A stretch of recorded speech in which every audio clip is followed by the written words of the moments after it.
Dear students, let us see what is dimension of a vector space. The number of elements, uh, the number of elements in a basis of a finite dimensional vector space is called dimension of a vector space. That means, suppose we have a vector space B and its basis B, then dimension of the vector space V is nothing but the number of elements in the basis B. Okay, the number of elements in the basis B is called dimension of the vector space V. Okay, now let us see one question. Find the dimension of find the dimension of the subspace W of a vector space R4 generated by these vectors. Here we have three vectors. So what we have to find? We have to find the dimension of a subspace W. So it is subspace of vector space R4. So what are the vectors in W? The vectors are these vectors. Okay, now we have to find the dimension of W. So one way is to put this vector into matrix form. So here we have put these vectors, arrange these vectors into a matrix form like this.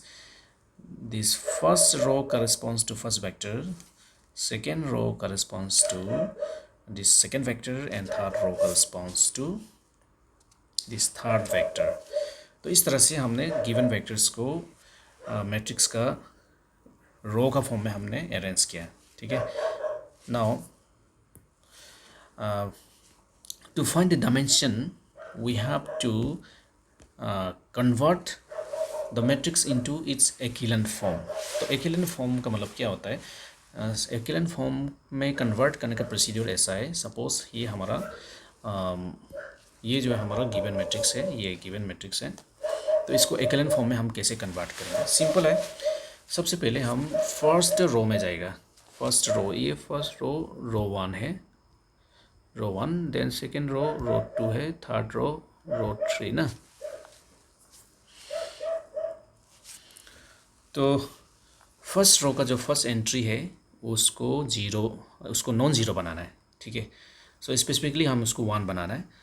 तो echelon form में convert करते समय में generally 1 होना ज़रूरत नहीं है, non zero होने से हो जाएगा. लेकिन ये केस में हमने, ये क्वेश्चन में हमने इसको 1 बनाया है. तो हमको ये भी सीखना है कि 1 कैसे बनाना है. ठीक है. तो हमने फर्स्ट एंट्री को हमने 1 बनाने का कोशिश किया. लेकिन ये मैट्रिक्स में ऑलरेडी फर्स्ट एलिमेंट जो है 1 है, इसलिए हम ये फर्स्ट रो को हम कुछ नहीं करेंगे. ठीक है. अभी तो फर्स्ट रो का फर्स्ट एंट्री नॉन ज़ीरो हो गया. उसके बाद हम उसका जो नीचे में जो एलिमेंट्स है उसको हम पूरा ज़ीरो बनाएगा. ज़ीरो कैसे बनाएगा उसको देखना पड़ेगा.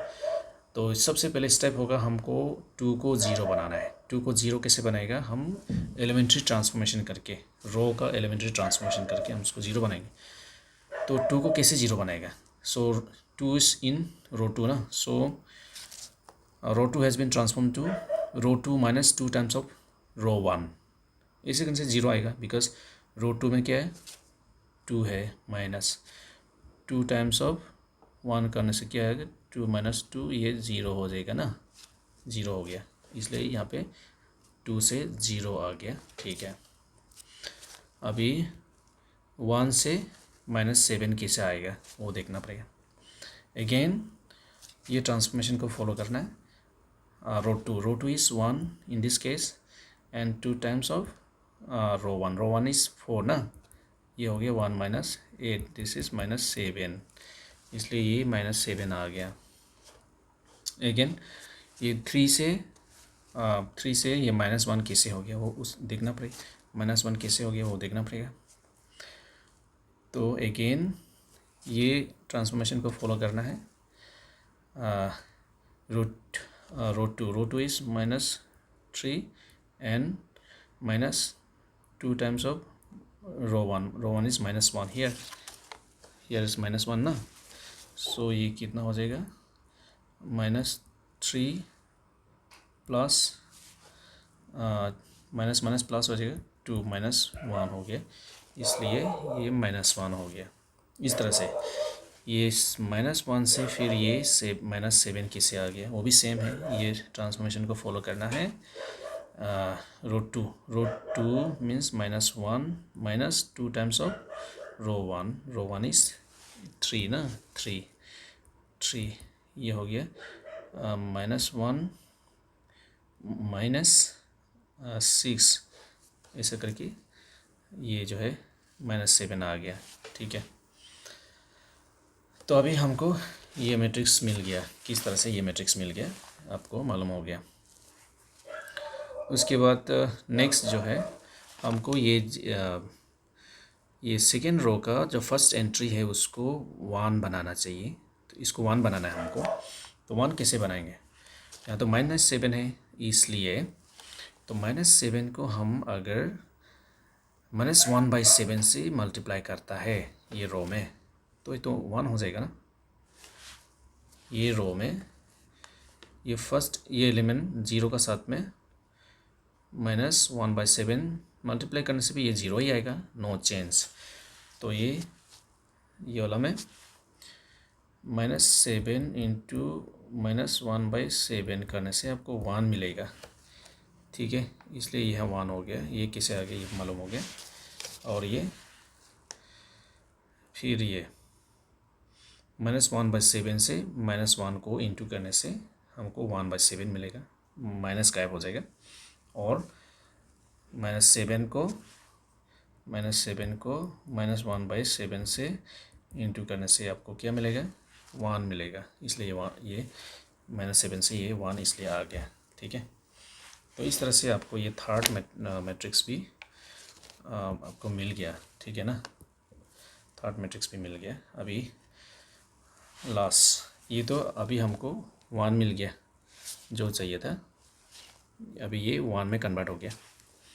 Now our target is to make this to 0, इसको हम 0 बनाना है। कैसे 0 बना पाएगा इसको, इसके लिए फिर से ट्रांसफॉर्मेशन करना पड़ेगा। कैसे, ये √3 है, इसको ट्रांसफॉर्मेशन करना पड़ेगा। हियर इज द ट्रांसफॉर्मेशन, यहाँ पे ट्रांसफॉर्मेशन किया तो √3 has been transform to √3 -2 times of √2। So this is √2 ना, √3 को √2 से माइनस किया है 2 से मल्टीप्लाई करने के बाद। ठीक है, सो √3 minus √3 here is 2 minus 2 times of √2 is 1, ये कितना हो जाएगा, 0 हो जाएगा, इसलिए ये 0 हो गया।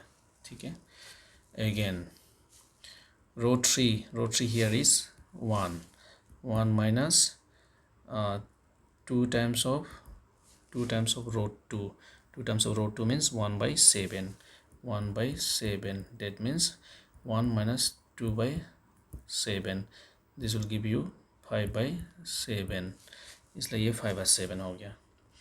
Again √3 is here -5 minus 2 times of √2 means here in this case 1 ना, सो ये -7, इसलिए ये -7 आ गया। तो हमको ये मैट्रिक्स मिल गया। Now our target is to make this 1, लेकिन ये इसको 1 बनाने का ज़रूरत नहीं है क्योंकि नेक्स्ट रो हमारे पास नहीं है, नेक्स्ट रो नहीं है ना, इसलिए हमको यहाँ पे छोड़ देना है। तो ये मैट्रिक्स को और ट्रांसफॉर्म नहीं कर सकता है। So ultimately in this matrix we observe that there are 3 non-zero rows. So this is non-zero rows because these entries are non-zeros.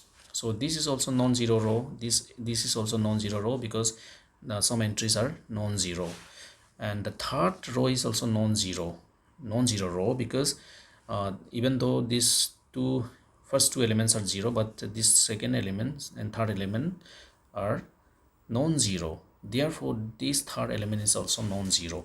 So in this matrix we observe that there are 3 non-zero rows. So therefore the dimension of the vector is vector subspace W equals to the number of non-zero rows. Dimension of W is equal to the number of non-zero rows of this matrix. So how many non-zero rows in this matrix here? 3.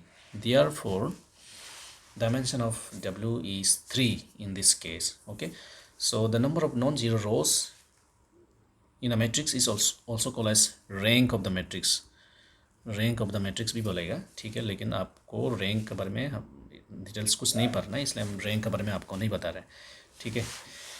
तो कोई भी given सब space का dimension कैसे निकलना है, आपको set of vector देगा, वो वेक्टर्स को आप मैट्रिक्स का फॉर्म में अरेंज कीजिए, वो मैट्रिक्स को आप इक्विवेलेंट फॉर्म में रिड्यूस करना है। रिड्यूस करने के बाद लास्ट में जो आपको मैट्रिक्स मिलेगा उसमें कितना नॉन ज़ीरो रोज है देखना है, ठीक है। The number of non zero rows equal to the rank of that subspace. So that's all.